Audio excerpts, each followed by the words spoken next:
What you?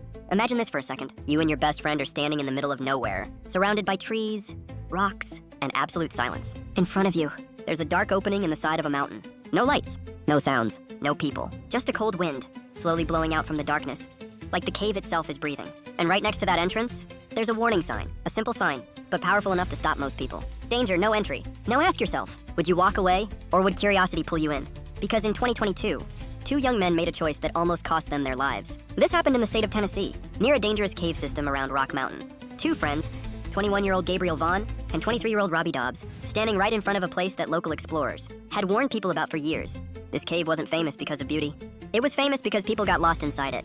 Some made it back, some needed rescue, and some never wanted to talk about what happened down there. Gabriel looked at the warning sign, then looked at Robbie. Neither of them said much. They didn't need to. That look said everything. They were young, confident, and hungry for adventure. In their minds, this wasn't dangerous. This was exciting. This was a story they'd laugh about later. A story they'd tell their friends, something unforgettable. But they had no idea. It really would become unforgettable, just not for the reasons they expected. Neither of them had professional cave gear. No ropes, no thermal suits, no backup lights, no navigation system, no emergency communication device, nothing. Just basic clothes, headlamps, and confidence. And sometimes, confidence can be more dangerous than fear. Without thinking twice, they stepped inside. At first, everything felt incredible. The deeper they walked, the quieter the world became. Outside sounds disappeared completely. No birds, no wind, no traffic, nothing. Just footsteps, and the echo of water dripping somewhere in the darkness. Drip, drip, drip. The cave air felt cold, damp, ancient. The smell of wet stone filled every breath.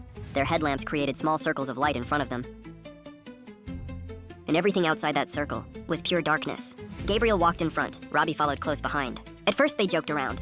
They laughed. They talked about how crazy this place looked. They imagined what it would be like to discover some hidden underground chamber, someplace nobody had ever seen before. Every tunnel felt like a mystery waiting to be solved, and every turn made them want to go deeper. As they moved farther inside, the cave started changing. The walls became narrower. The floor became wetter.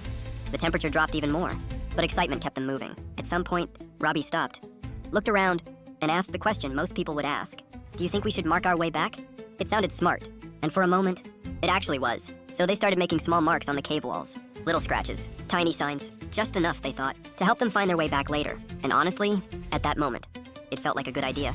Because when you're young, you often believe small mistakes can always be fixed later. But underground, sometimes one small mistake becomes the biggest mistake of your life. And without realizing it, they kept walking deeper, farther from sunlight, farther from safety, and closer to the part of the cave that experienced explorers feared the most. A place known for breaking people, both physically and mentally. And in just a few more minutes, Gabriel and Robbie were about to find out why.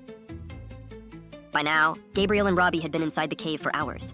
At first, neither of them noticed how much time had passed. That's one of the strange things about caves. Once you're deep underground, time stops feeling real. There's no sunlight, no sky, no shadows moving, just darkness, and the small beam of light in front of your face. The deeper they went, the more complicated the cave became. One tunnel split into two, then two became four, then four became even more. Some passages climbed upward into tight rock openings, others dropped lower into cold, wet chambers. Every direction looked mysterious, every turn looked promising, and every choice pulled them farther away from. At first, the wall markings still gave them confidence. Whenever they looked back, they believed they could always retrace their steps. They believed they were still in control, but deep underground, confidence can disappear fast. And that's exactly what was about to happen. After another stretch of walking, they suddenly stopped. Both headlamps pointed forward at the same thing, a narrow opening in the rock. Long, tight, and almost impossible to see the end of. This was it. The infamous section experienced cave explorers warned people about, the 183-meter crawl tunnel. For a moment, neither of them spoke. The opening looked wrong. Too tight, too dark, too unforgiving. Even Gabriel, the more confident one, hesitated for a second. But after coming this far, turning back felt like giving up. And so, they kept going. At first, they crouched down. Then they dropped to their knees. A few feet later, even that wasn't enough. The tunnel kept getting tighter. So tight, they had no choice but to lie flat on their stomachs and start crawling. Gabriel went first. Robbie followed behind. Every movement became slow, painful, controlled. There was barely enough room to move their shoulders, barely enough room to lift their heads. Above them, solid stone pressed down like the ceiling was closing in. Below them, freezing water soaked through their clothes.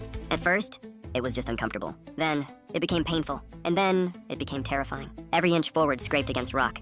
Their elbows burned. Their knees slammed into stone. Their clothes dragged through icy water.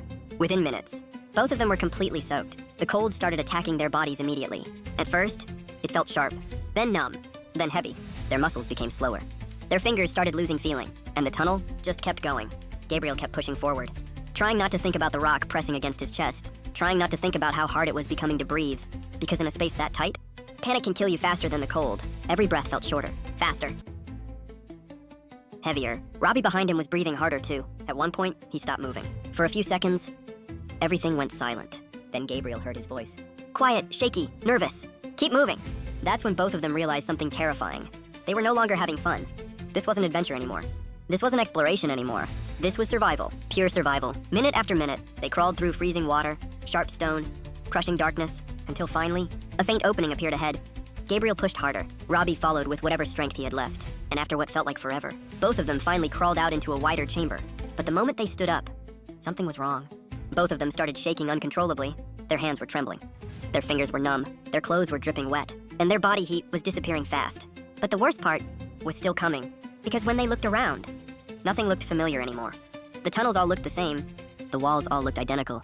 The marks they had made earlier were nowhere to be found. Or maybe their minds were already too cold, too tired, too confused to recognize them. And in that moment, both Gabriel and Robbie realized the truth. They weren't exploring anymore. They were lost for a few seconds. Neither Gabriel nor Robbie said a word. They just stood there, breathing hard, staring into the darkness around them. Every tunnel looked the same. Every wall looked identical. Every direction felt wrong. And for the first time since entering the cave, they both understood something terrifying. They had absolutely no idea where they were. At first, they tried to stay calm. Gabriel told Robbie not to panic. He said they just needed to find their wall markings again. So both of them started moving, slowly, checking every wall, every tunnel, every corner. But the deeper they searched, the more confused they became. Minutes turned into hours. And then, another problem started. Their headlamp batteries were dying. At first, the light dimmed slightly. Then it turned weak, yellow, unstable. Now every few steps, shadows seemed to move around them. The darkness felt alive. And every time they looked into another tunnel, it felt like the cave was swallowing them deeper. By now, their bodies were already in serious trouble. Their clothes were still completely soaked. Cold water had drained most of their body heat. Their fingers were numb. Their legs felt heavy. Even speaking clearly became harder. Their teeth were shaking. Their hands wouldn't stop trembling. Without realizing it, hypothermia had already started taking over. They kept walking, trying tunnel after tunnel, turn after turn, hoping to recognize something, anything. But every wrong turn only took them deeper underground, farther from sunlight, farther from warmth, farther from life. Eventually, both of them reached a point where their bodies simply refused to keep going. They found a small chamber deep inside the cave. Cold stone walls, wet ground, almost complete darkness, and silence so deep, it felt unnatural. Neither of them had the strength left to move anymore. So they sat down, right next to each other, trying to stay warm, trying to conserve energy, trying not to fall asleep. Because deep down, they both knew, if they lost consciousness down there, they might never wake up again. Outside the cave, time kept moving. Monday became Tuesday, and when neither Gabriel nor Robbie returned home, their families started to panic. Calls went unanswered. Messages got no response. And eventually, their families called emergency services. The rescue team responded immediately. Among them was an experienced cave rescuer, a man who had spent years learning the underground maze beneath Rock Mountain. He knew every dangerous turn, every narrow passage, every place where lost explorers usually got trapped. The rescuers quickly prepared. Thermal gear, emergency food, medical supplies, high-powered lights, everything they might need. Because they knew one thing. If hypothermia had already started, time was running out.